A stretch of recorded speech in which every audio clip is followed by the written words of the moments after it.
Hello, I'm the Nostalgia Critic. I remember it so you don't have to. And welcome to a new portion of the show called Old vs. New.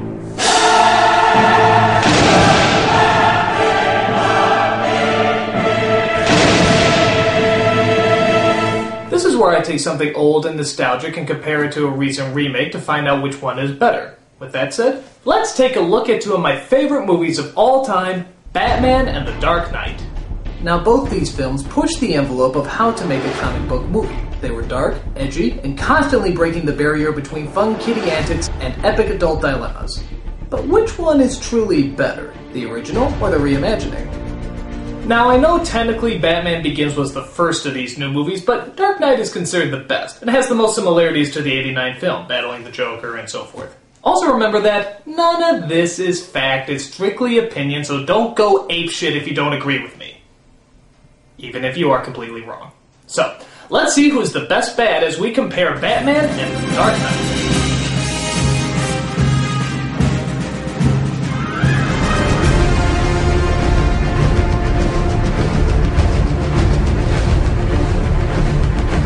Well, let's just cut to the chase and jump to the main character. Michael Keaton versus Christian Bale.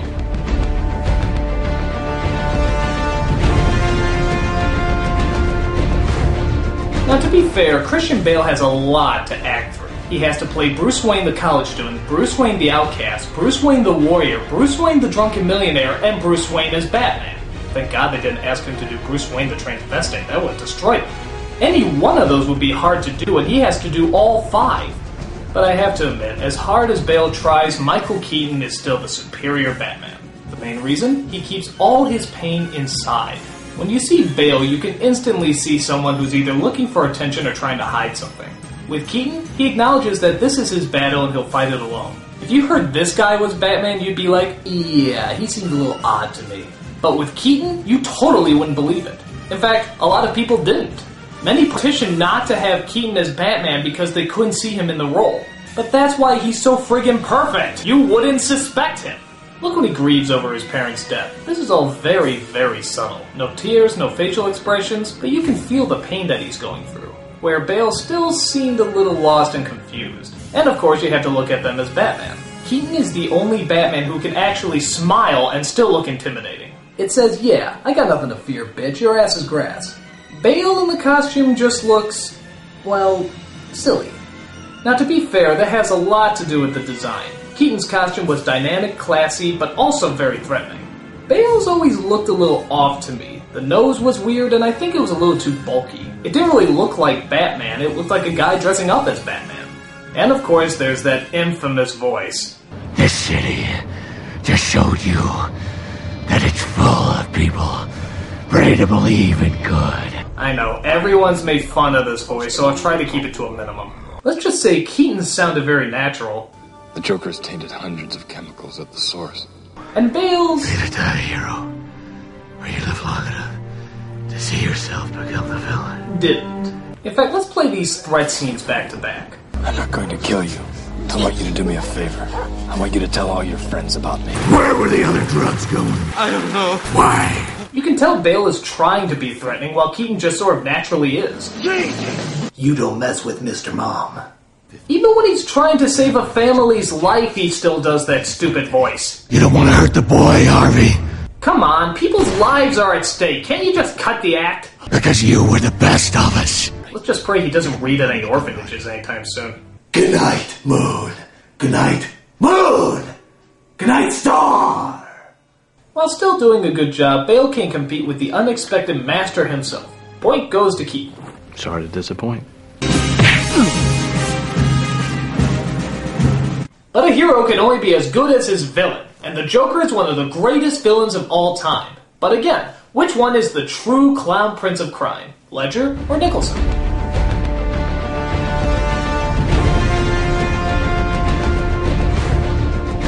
I have to admit, when I heard Heath Ledger was going to play the Joker, I said, what, the prissy guy from A Knight's Tale? Come on. And when I saw the design of the character, that didn't help much either. It looked like a kid who put on grandma's makeup wrong. How is that threatening? Even after his tragic death, that didn't change anything for me. I still thought he was gonna suck. Nobody can top Jack and nobody ever will. He's practically been playing the damn part all his life. So what makes them think this pretty boy can do any better? Well, thankfully, I was 100% wrong. Heath Ledger is not only funny as the Joker, but he's also shit-your-pants scary. I think this is because he encompassed every previous Joker that had existed before. The comic, the cartoon, the Nicholson performance. There's even a little bit of Cesar Romero in there. Just listen to that laugh and tell me they don't sound alike. But while combining all the previous Jokers together, he also managed to still stay fresh and new, paying homage to the other renditions, but still giving his own take as well. Nicholson is great and funny, but he's more creepy than he is scary. Ledger was actually terrifying, and this is the scene I think cemented it for everybody. He was so scary you could hear a pin drop after this moment was over. Every day he doesn't, people will die. Starting tonight. I'm a man of my word.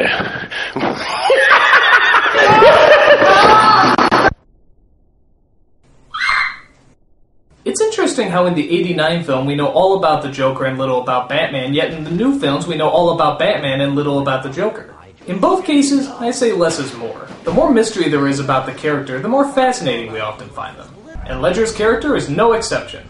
Jack, I love you, but this is the Joker that seems to have everything. All the laughs, all the intelligence, and all the frights. I have given a name to my pain. But what good is good characters without good supporting characters? I don't know, but this film had some good ones.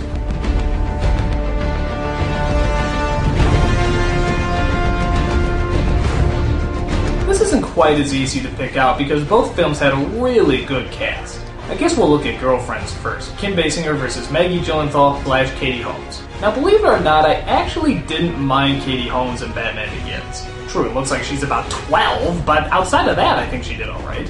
And the same can be said for Gyllenhaal, who both play very tough and intelligent roles.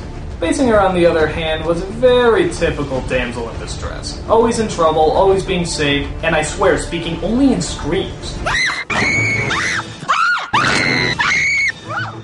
But to be fair, she was a much more interesting character. She was kind, insightful, but was also cunning and quick. She was supportive, but also had her limits, which made her seem a lot more realistic. She really stood out as a character where the other two just seemed to stand out as role models. That isn't bad, it's just not very memorable.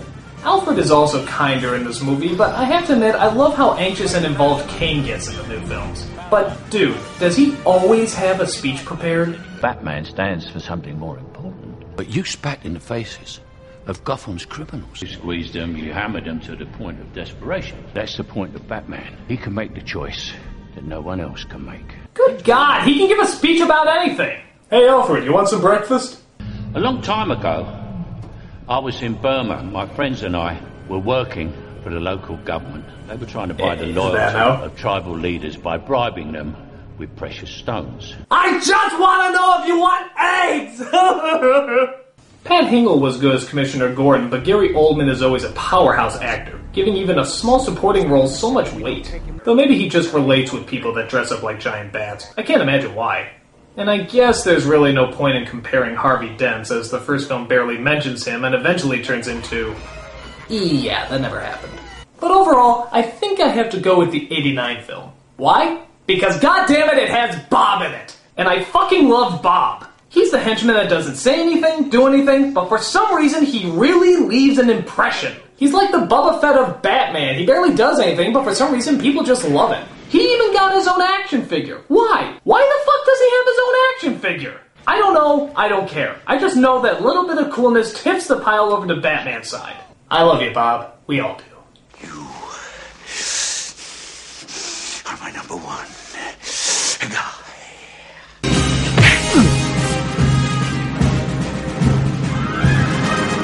But hey, what fun are good supporting characters if they can't beat the shit out of each other? Here's to the best action scenes.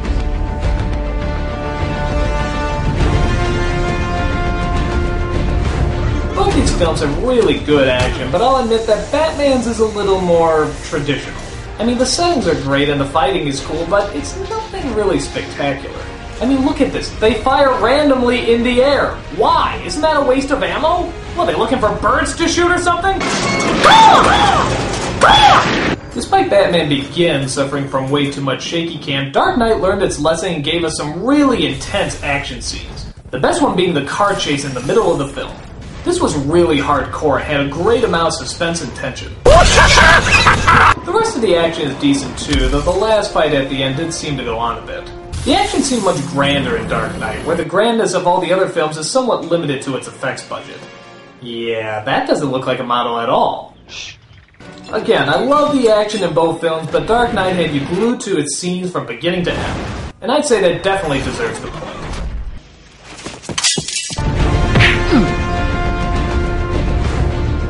So now it all comes down to the most important factor of all, the story. Which one was best written, best directed, and just overall best told? Well, let's dig in a little closer to find out.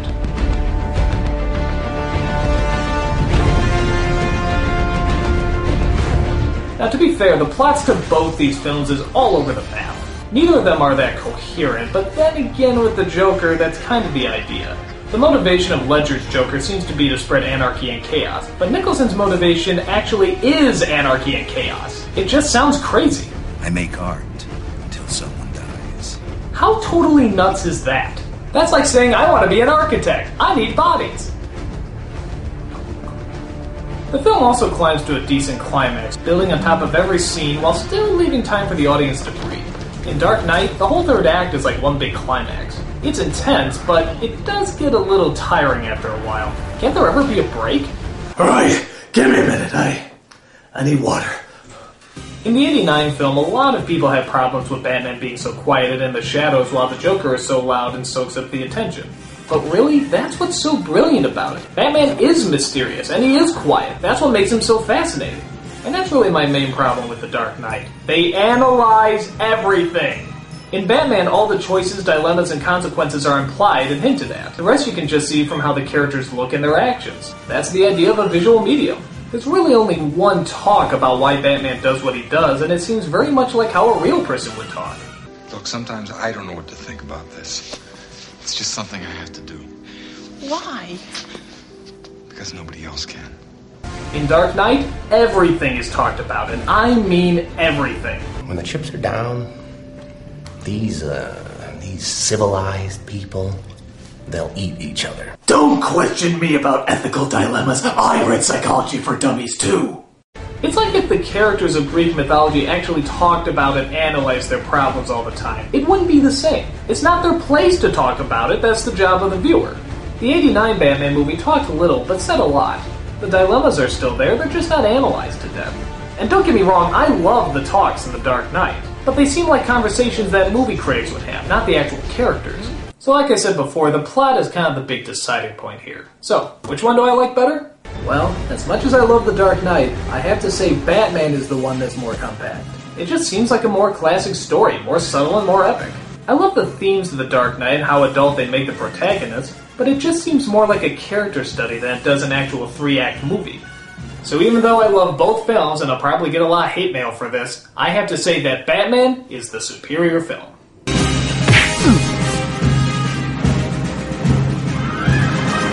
So the old wins in this situation. Does that mean I don't like The Dark Knight? Not at all. I just like Batman a little more.